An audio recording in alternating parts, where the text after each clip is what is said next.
সঙ্গীত শিল্পের মান উন্নয়ন ও সংশ্লিষ্টদের নিয়ে অতীতে বলিষ্ঠ কোনো রূপরেখা দেখা না গেলেও বর্তমানে রাষ্ট্র শিল্পীদের সার্বিক উন্নয়নে বেশ সচেষ্ট।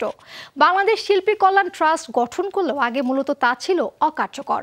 দেশ সংস্কারের আওতায় শিল্পী কল্যাণ ট্রাস্টকে কার্যকর করতে গঠন করা হয়েছে নতুন কমিটি।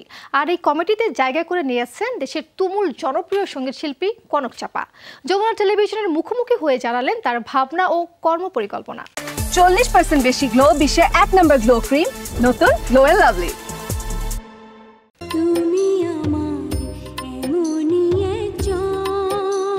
আজও গানটি শোনার সঙ্গে সঙ্গে সুরে গাইতে থাকে না এমন মানুষ খুঁজে পাওয়া কঠিন। যার কণ্ঠে সবাই সুর মিলে থাকে সেই মানুষটি সবার প্রিয় সঙ্গীত শিল্পী কনক চাপা। বাংলা সঙ্গীত অঙ্গনের এই উজ্জ্বল নক্ষত্র নিজের গানের সুরে জায়গা করে নিয়েছেন প্রতিটি মানুষের হৃদয়ে।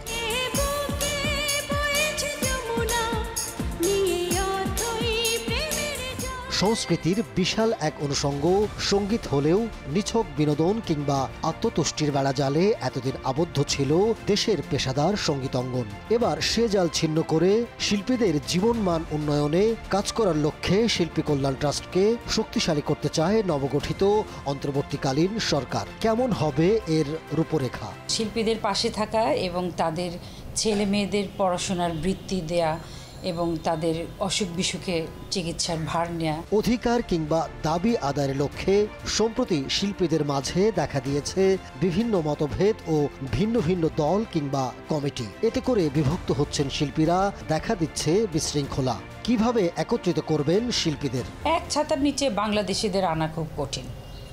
সেটা শিল্পী বলেন, ব্যবসায়ী বলেন, সবকিছু বললাম না যে অভ্যাস হয়ে গেছে। শিল্পীর রাজনৈতিক পরিচয়ের কারণে বারবার কণ্ঠ চেপে ধরা হয়েছে দেশের জনপ্রিয় সব শিল্পীর। দীর্ঘ সময় ধরে পেশাগত জীবনকে করে রাখা হয়েছে স্থবির, কোণঠাসা করে রাখা হয়েছে তাদের অর্থনৈতিক কর্মকাণ্ডকে। সে পথেই কি হাঁটতে যাচ্ছে বর্তমান কমিটি? শিল্পীরা সার্বজনীনভাবেই শিল্পী, প্রথমে শিল্পী, শেষেও শিল্পী। তো তাদের নিজস্ব একটা মতাদর্শ থাকতেই পারে। সেটার জন্য তারা গানের জগতে বা যে তার নিজস্ব জগতে সেখানে কোনোভাবে বঞ্চিত হোক, এটা আমি কখনোই চাই না। জনপ্রিয়তা ও সার্বজনীন গ্রহণযোগ্যতা থাকা সত্ত্বেও দীর্ঘ 7 বছর অনেকটা নিষিদ্ধ ছিলেন সঙ্গীত শিল্পী কনক চাপা। রাজনৈতিক মতাদর্শের কারণে জীবনের 7টি বছর পেরিয়ে গেলেও সঙ্গীত পেশাগত জীবনে ভাটা পড়েনি এখনো। কবে ফিরছেন স্বরূপে? আমি আমার 7টা বছর হারিয়েছি, এটা আমার দুঃখ। মানে আমার ক্যারিয়ারটা আমি সুন্দরভাবে শেষ করতে পারলাম না। একটা মতাদর্শ প্রকাশ করার জন্য আমার এই অধিকারটা কেড়ে নেওয়া হয়েছে।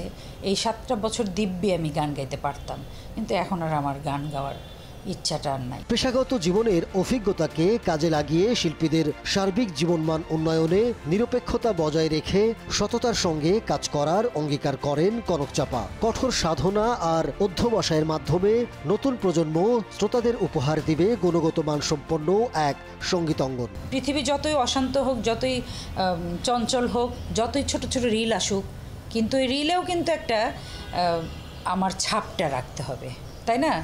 সেই ছাপ রাখার জন্য আমাকে দীর্ঘ মিনিমাম 20 বছর 21 বছর সাধনা করতে হবে। এই সাধনার কোনো বিকল্প নাই। বিএনপির রাজনীতির সঙ্গে যুক্ত থাকার অভিযোগে গত 15 বছরে কনক চাপার কোনো গান প্রচার হয়নি বিটিভি ও বেতারে। এমনকি মঞ্চে শো করতে গিয়েও পড়েছেন বাধার মুখে। ডাক পাননি সিনেমার গানেও। তবুও শিল্পীদের স্বার্থ রক্ষায় নিষ্ঠার সাথেই নতুন দায়িত্ব পালন করতে চান সঙ্গীত শিল্পী কনক চাপা। Ahmed Tauquir, showbiz tonight.